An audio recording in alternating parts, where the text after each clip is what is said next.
The strategic strength of a company depends greatly on its position within the industry value chain. But what exactly makes your position strong or weak? Let's discuss this.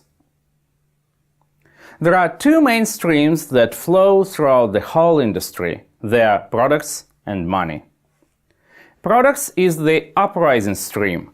Each new link adds value to it and transfers closer to the consumer. The descending stream is money. It is truly essential to notice that the money gets into the industry only at the level of consumers. All the rest links are just taking and sharing this money. But how it happens so that some companies take large shares of the money stream while the others have to operate at very low margins? What is the reason for this? What is the factor for being strong within the industry value chain? The answer is the ability to control the streams. The company that obtains better control and the larger volumes of the streams dominates over the whole industry. Let's have a look at the pharmaceutical industry as it was several years ago. Almost 90% of world's pharmaceuticals was produced by 12 major companies. About 90% of that volume was bought and sold by 6 general distributors. Each local region typically had 2 to 4 regional importers, which sold to numerous local wholesalers. The last, in turn, sold this to multiple pharmacies. It is quite evident that this way the general distributors have the highest power in the industry because they amass the largest volumes of money and product streams. The pharmacies have the weakest position as their volumes are comparatively small and each separate pharmacy can be easily substituted. Simply speaking, you need to be bigger than your clients and suppliers in the neighboring links. But how can a company improve and strengthen its position within the industry? There are 5 tactics to do so. They are consolidation, splitting, interception, pressing, and direct contacting. Let's have a closer look at them. Consolidation is taking multiple small streams under your sole control. I know a local entrepreneur that issued prepayment cards to pay for petrol. He united several petrol stations controlled by different owners by persuading them to join the card initiative. He sold the cards to the individual and corporate clients, and the petrol stations had to provide about 5% more petrol than it had been prepaid.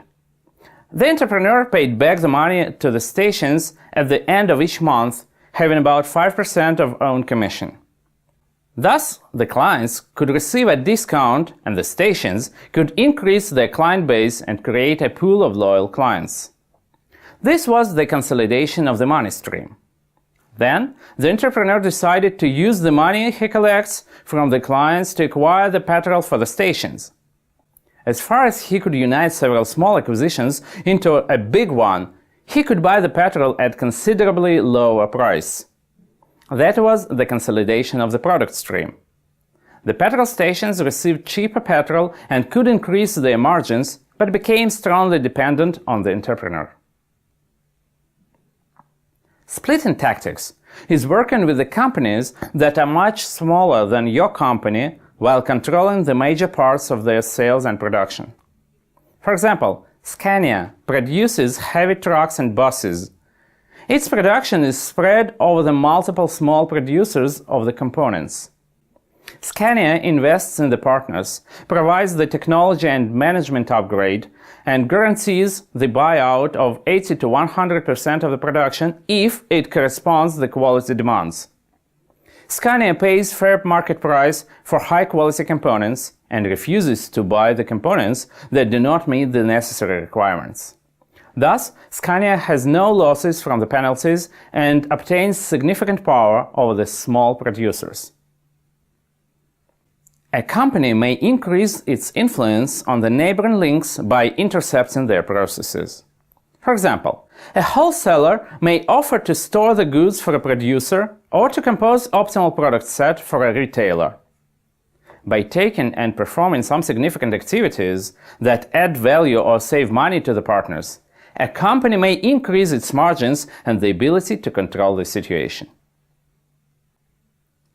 If there is no evident way to change the disposition and power balance between the company and its partners, a pressing tactics may be used.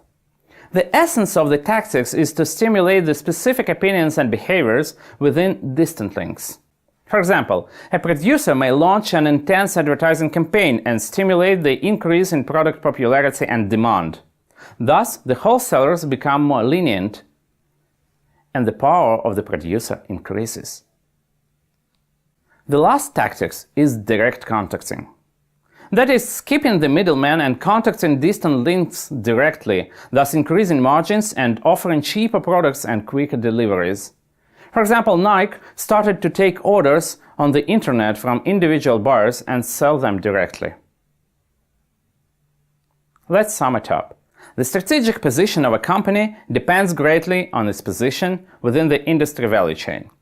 The strength of the position is determined by the ability to control the two streams, the money and the products. There are three basic strategies to change the position: integration, diversification, and concentration. There are also 5 tactics to enforce the position: consolidation, splitting, intercepting, pressing, and direct contacting. Understanding the industry environment and able application of the strategies and tactics allows increasing the power of a company.